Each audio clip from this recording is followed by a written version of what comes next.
வணக்கம். பசியின் வாசிப்புகளில் கம்பராமாயணம், சுந்தரகாண்டம், நிந்தனை படலத்தின் தொடர்ச்சி.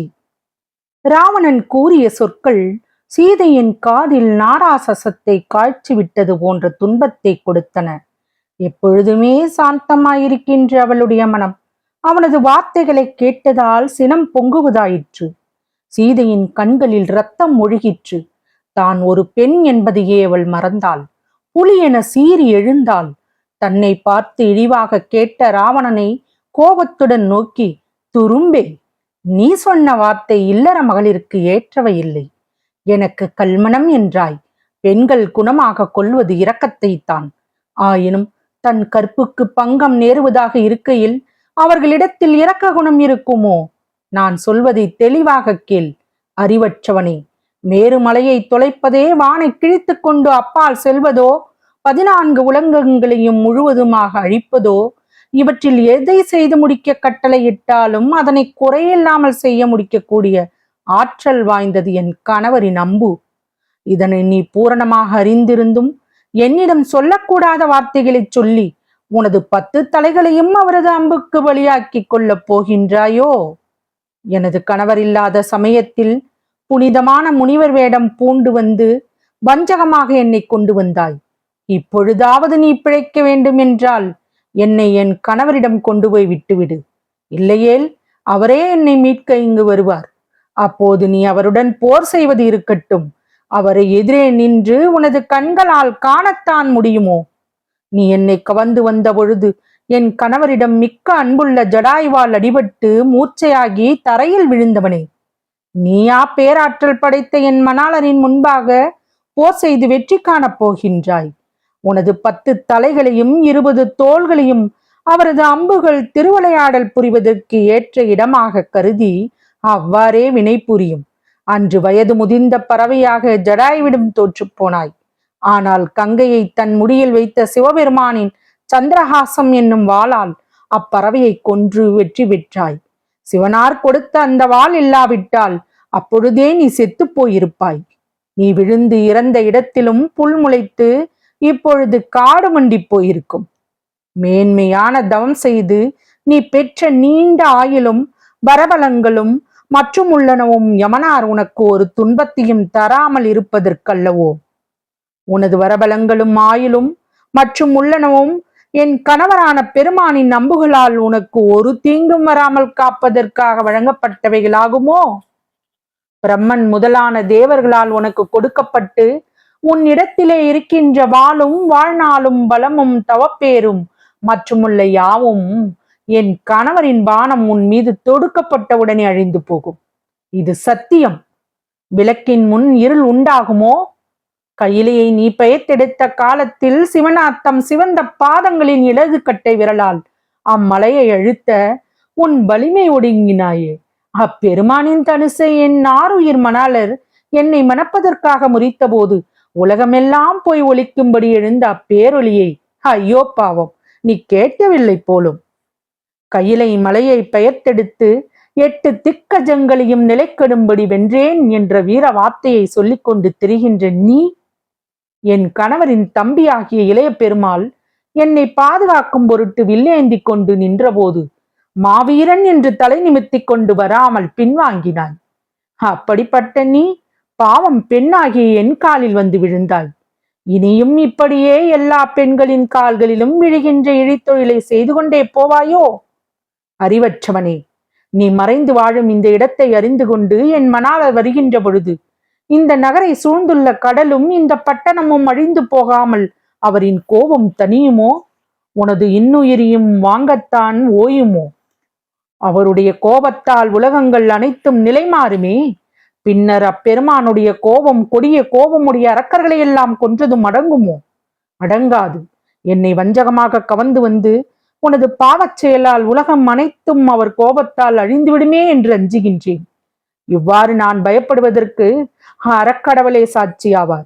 மண்ணுலகத்தவரும் மின்னுலகத்தவரும் அஞ்சும்படி வாழ்கின்ற கொடியவனே, அறிவில்லாதவனே, நீ கொண்ட பாவச் செயலை கைவிடவில்லை. மேலும் மேலும் அதனை செய்து பாவத்தை பெருக்கிக் கொள்ளுகின்றாய். அலைமகள் அன்பரும் கலைமகள் கணவரும் மலைமகள் மணாளரும் என்ற இவர்களைப் போன்றோ எங்கள் நாயகரையும் நீ சாதாரணமாக நினைப்பது? எமது தலைவரையும் ஒரு மனிதர் என்று மனத்தால் அலட்சியம் செய்யாமல் 1000 தலைகளுடைய காத்த வீரியாற்றலின் வலிமையை ஒடுக்கிய மனிதராகிய பரசுராமரை வெற்றி கொண்ட அவரின் வீரத்தை எண்ணிப்பார். நீயே முன்பு அந்த காத்த வீரியாற்றனிடம் தோற்று போனவன் தானே, அவனிடம் சிறைப்பட்டவன் தானே. அப்படி இருக்க இப்போது மட்டும் உனக்கு எங்கிருந்து வலிமை வந்து விட்டதாக நினைக்கின்றாய்? அந்த நினைப்பால் வீணாக இருமாந்து அழிந்து போகாது. உனது பெருஞ்செல்வத்தை எல்லாம் இழந்து உயிரையும் இழக்க இருக்கின்றவனே, அவர்கள் 2 மனிதர்கள் தானே என்று அலட்சியமாக எண்ணாதே. உலகங்களை எல்லாம் அழித்துவிட்டு ஊழி காலத்திலும் நிற்கும் பரம்பொருள் அவர் ஒருவர் மாத்திரமே அல்லவா? இனி அவருடன் உனக்கு போர் நிகழ்கையில் நான் சொல்லிய இதனை உண்மை என்று நீ உணர்வாய். முற்காலத்தில் இரண்யாட்சனும் அவன் தம்பி இரண்ய கசிபும் மற்றுமுள்ள அரக்கர்களும் தர்ம வழி நீங்கி அதர்ம வழியில் சென்றது உண்மை. ஆயினும் உன்னை போல் பிறன் மனையாள இச்சித்த பெரும் பாவத்தை செய்தார்களோ என்றால் இல்லை. அன்றியும் உன்னை போல் உனது குலத்தில் கெட்டோர்கள் வேறு யார் இருக்கின்றார்கள்? முன்பே குபேரனது மகனாகிய நலகூபரனின் காமக்கிழத்தியான ரம்பையை அவள் விரும்பாமலேயே கற்பழித்து அவளாலும் குபேரனாலும் நலகூபரனாலும் சாபம் பெற்று இழிந்தாய். அது போதாதென்று இனியும் இழிவை பெறப் போகின்றாயோ? தேவர்களோ அசுரர்களோ யார் பாவங்களிலிருந்து நீங்கியுள்ளார்கள்? நல்வினை புரிந்துள்ளதாலேயே தேவர்கள் இன்னமும் உயிர் வாழ்கின்றார்கள். தீவினை புரிவதால் அசுரர்கள் ஒருவர் பின் ஒருவராக அழிகின்றார்கள். நீ முற்காலத்தில் செய்த நற்பயனாலேயே இன்னும் இத்தனை பெருஞ்செல்வத்தை பெற்று இனிமையோடு வாழ்ந்து வருகின்றாய். இப்போது நீ பாவம் செய்யத் தொடங்கினாய். அதற்கு முதற்படியாக பிறர் மனையாளான என்னை விரும்பி கவர்ந்து வந்தாய். இப்பெரும் பாவமே உன்னை அழித்து விடுவது நிச்சயமாகும். இவற்றையெல்லாம் அறிவு தெளிய எண்ணிப்பார். இப்பெருஞ்செல்வத்தை உனக்கு தந்தது சிவனார். அப்பெருஞ்செல்வத்தை அணிவிப்பது பெருந்தவத்தில் நிலைநிற்பதால் அல்லவோ? அறிவில் ஏழைப்பட்டவனே, உனது பெருஞ்செல்வமும் சுற்றமும் அழிந்து போவதற்கு ஒப்பாக அறவழி நீங்கி நடக்கின்றாய். நீ தர்ம வழியில் செல்ல நினைக்க மாட்டாயா? வீரத்தில் இருந்து வழுவாது எவரிடத்தில் தோல்வி அடையாத வலிமை உள்ளவர்களும் ஆனாலும் தர்ம வழியில் நடக்காதவர்களும் மனிதர்களிடத்தில் அருள் இல்லாதவர்களும் அந்த அறத்தாலேயே கொல்லப்படுவார்கள் என்றோ? பற்றற்று காமம் வெகுளி மயக்கம் ஆகிய முப்பகைகளையும் என்று சிறந்தவர்களே பிறப்பாகிய பெருநோயை பெறாதவர்களாகி தேவர்களாவார். அவ்வாறு இல்லாதவர்களில் யார் பிறவி நோயை வராமல் நீக்கிக் கொண்டவர்கள் இருக்கின்றார்கள் சொல்? என் கணவர் தண்டகாரண்யத்தில் புகுந்த காலத்தில் அங்கு வசிக்கின்ற அகத்தியர் முதலான முனிவர் பெருமக்கள் அவரை பார்த்து, தலைவரே, கொடிய அரக்கர்களால் நாங்கள் மிகுந்த துன்பத்தை அடைந்து வருகின்றோம். அவர்கள் செய்யும் இடையூறினால் நாங்கள் தவமும் செய்ய முடியவில்லை. அக்கொடியவர்களை கொன்று எங்களுக்கு அருள் புரிவீராக. உம்மால் அந்த அரக்கர்கள் அழிவது நிச்சயம் என்று வேண்டினார்கள். அவர்களின் வேண்டுதலை நானும் என் செவி வழி கேட்டேன். அவர்களின் முறையீட்டுக்கு தகுந்தாற் போல நீ பாவச் செயலைத்தான் புரிந்து கொண்டிருக்கின்றாய். முனிவர்கள் கூற உனது ஆற்றலையும் சேனை பெருக்கத்தையும் நீண்ட ஆயுளையும் வரபலத்தையும் அறிந்த பின்பே என் கணவர் உன்னை சிறிதும் மதிக்காது உனது தங்கை சூர்பனகையை மானபங்கப்படுத்தினார். அவளுடைய தூண்டுதலால் அவர் மேல் போருக்கு எழுந்த கரண் முதலான அளவிடற்கரிய அரக்கர்களையும் கொன்று குவித்தார். அத்தகைய எனது மணாரின் ஆற்றலை அறிந்திருந்தும் நீ அவரை சிறிதும் மதிக்காது இருமாந்து திரிகின்றாய். நீ அவற்றையெல்லாம் கொஞ்சமாவது சிந்தித்து பார்த்தாயோ? அப்படி சிந்தித்திருந்தால் இப்படியெல்லாம் என்னிடம் வரம்பு மீறி பேச துணிந்திருக்க மாட்டாய்.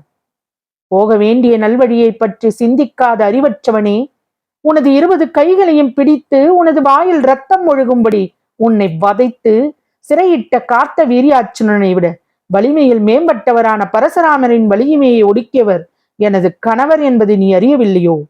இப்பொழுது நான் சொல்ல கேட்ட பின்னராவது நீ திருந்து. கொடிய நாகமும் மந்திரத்துக்கு கட்டுப்படும். அதுபோல உனக்கேற்ற நற்கருத்தை சொல்லுவார் இங்கே இருந்தால் நீயும் அதற்கு கட்டுப்பட்டு நடப்பாய். அப்படி உனக்கு ஏற்ற மொழிகளை சொல்வார் இங்கே இல்லை. ஆகவே உன் செயலை நீயே எண்ணி பார்த்து நல்வழி சேர். இல்லையென்றால் உனக்கு அழிவு நேர்வது நிச்சயம் என்று அறவழியை அவனுக்கு எடுத்து கூறினாள் ஜானகி. தொடரும். பசியின் வாசிப்புகள் பிடித்திருக்கும் என்று நம்புகிறேன். எனக்கு சப்ஸ்கிரைப் செய்து, லைக் செய்து, ஷேர் செய்யவும். தங்களின் மேலான கருத்துக்களை கமெண்டில் பதிவிடவும். அதுவே எனக்கு உற்சாகமூட்டும். நன்றி.